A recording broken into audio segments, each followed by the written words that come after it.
Hello guides, घरगुती विद्या रेसिपीमध्ये आपलं स्वागत आहे। आज आपण साबुदाण्याचा नवीन प्रकार बनवणार आहोत। हे रात्री मी साबुदाणे पाव किलो भिजत घातले होते, ते मस्त फुलले आहेत, तुम्ही बघू शकता, खूप छान फुलले आहेत। आता आपण ह्याला आहे ना 10 मिनटं वाफेवरती शिजवून घेणार आहोत। पाणी गरम झालं आहे, तुम्ही बघू शकता, हे पहा पाणी गरम झालेलं आहे। आपण ह्याच्यावरती वाफवून घेऊया, झाकण लावून 10 मिनटं वाफवून घेऊया। पहा, आपण हे वाफवायला ठेवलेले साबुदाणे मस्त फुललेत, छान शिजलेत, तुम्ही बघू शकता। आता आपण ह्याला थंड पाण्यामध्ये ठेवूया 2 मिनटं। हे पहा, आपण आता हे थंड पाण्यामध्ये ओतून घेणार आहोत, पूर्ण मोकळं करणार आहोत। हे आता हे चिकट झालेत ना, आता आपण ह्या भांड्यात काढून घेऊया, तुम्ही बघू शकता, आणि त्याच्यावर हे थंड पाणी ओतूया। थंड पाण्यामध्ये आपण हे पूर्ण मोकळे करून घेणार आहोत। मस्त वाफ झालेले आहे, तुम्ही बघू शकता। आता हे चिकट दिसतं, ते पूर्ण मोकळे होते थंड पाण्यामध्ये। हे स्वच्छ थंड पाण्यामध्ये 2 ते 3 मिनटं ठेवणार आहोत आणि ताटांना तेल लावून घेणार आहोत।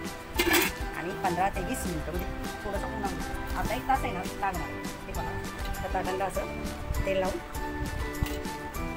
आपण त्याच्यामध्ये हे थोडं ऊन लावून वाळवणार आहोत। हे पहा, आपण संपूर्ण ते थंड पाण्यात ठेवलेलं होतं ते साबुदाणे चाळणीमध्ये पुन्हा पाण्यातून काढून निथळून घेतलेलं आहे। ताटांना तेल लावले, पूर्ण मोकळे झाले, तुम्ही बघू शकता। आता हे ताटांना तेल लावले ना, त्याच्यावरती असं टाकूया।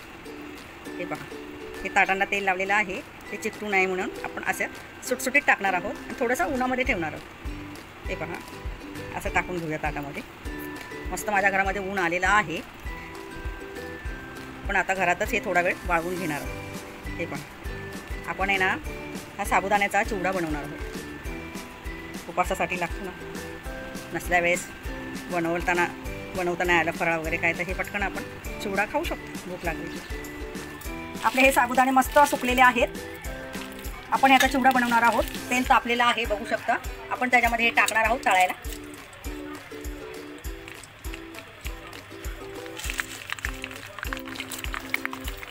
हे पहा, मस्त फुललंय,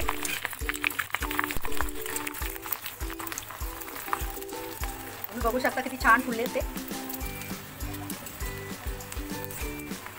आहे ना। आपण आता ह्याचाच चिवडा बनवणार आहोत।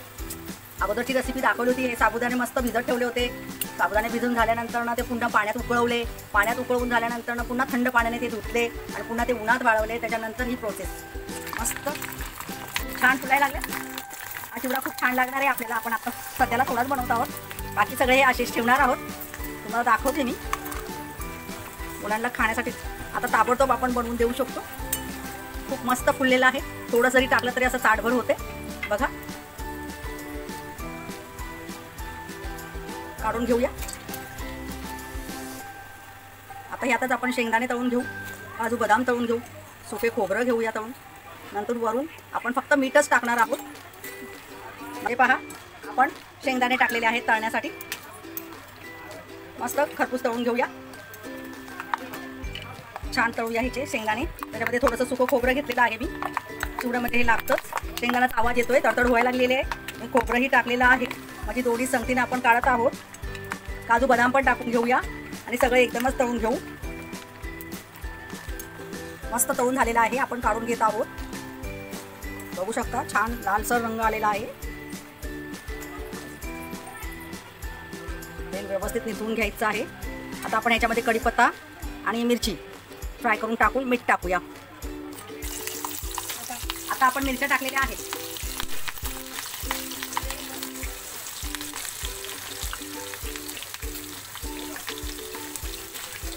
थोडासा कढीपत्ता टाकत आहोत सुवासासाठी। हे पहा, तो मस्त तडतडतोय, आता काढून घेऊया आपण, जास्त फ्राय करणार नाही आहोत। हे पहा, खूप सुगंध छान येतोय, तुम्ही बघू शकता। मस्त मिरच्या फ्राय झालेल्या आहेत, त्या चिवड्याबरोबर छानच लागणार आहे। मस्त तयार झालेलं आहे। आपण आता हे चवीपुरतं मीठ आहे ते टाकून घेऊया, मस्त भुरभुरूया। हे पहा, मिक्स करून घेऊया आणि सर्व करूया। खूप छान झालेला आहे हा चिवडा, एकदम कुरकुरीत आवाज येतोय, छान आवाज येतोय. पहा मस्त साबुदाणे फुललेला आहे, कुरकुरीत झालेला आहे. तर घरगुती विद्या रेसिपीला लाईक करा, शेअर करा, सबस्क्राईब करा, ऑलवर क्लिक करा. थँक्यू.